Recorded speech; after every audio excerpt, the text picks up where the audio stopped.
Welcome to the affordability crisis. Affordability crisis. A nationwide affordability crisis. I think there's an affordability crisis. Affordability crisis. Affordability crisis. Everything's expensive now. Houses, eggs, healthcare, and utility bills. Especially utility bills. It's not like back when you can get some electrons for 2 shiny pennies and a big smile. US electricity rates have increased 4.8% per year between 2019 and 2023, outpacing inflation and, more importantly, outpacing wage increases. And for the last 2 years, state utility regulators signed off on more than $9 billion in net rate increases. Now, I'm a big electrify everything girly. I heart heat pumps and induction stoves and battery backups and solar panels, because that's how we reduce carbon emissions and mitigate even more climate change. But obviously, electrifying everything with electricity rates that expensive isn't gonna work. So what do we do? If you said regulate utilities, congratulations, you get a gold star. So now I present to you the New York Heat Act, or Senate Bill S4158 and Assembly Bill A4870A. But wait, you say, I don't live in New York, this isn't relevant to me. To which I say, did you know that your state representatives are regularly copy-pasting bills from one state to the next and then just mad-libbing in the right utility names? Just because this bill is about New York doesn't mean you can't call your rep right now and tell them to introduce their own. It's the government. Plagiarism is okay.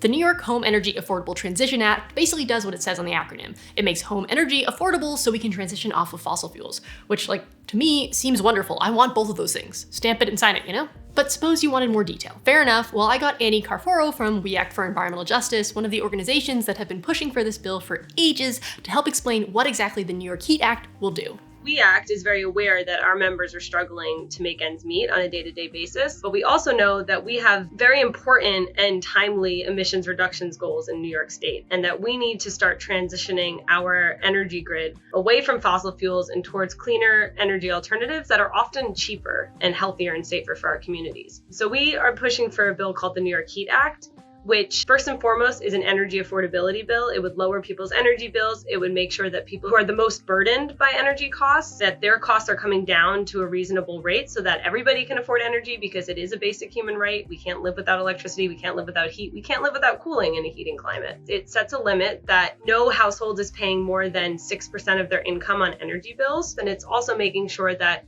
the lowest income households have the supports that they need to afford their energy bills on a day-to-day basis.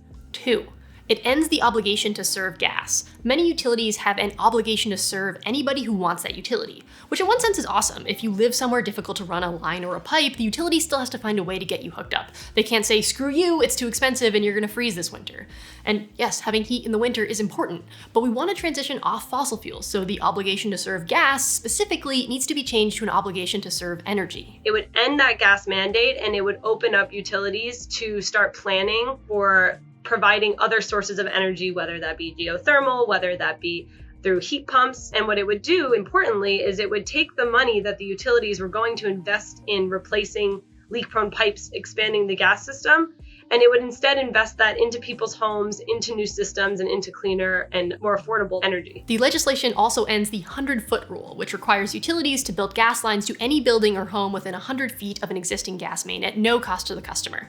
Except someone is paying for it, and that's the ratepayers, which in New York is upwards of $200 million a year. There is so much good that can come from electrifying your home. It not only reduces emissions, but improves indoor air quality, and for many people ends up cheaper in the long term. And those are all tempting and wonderful things.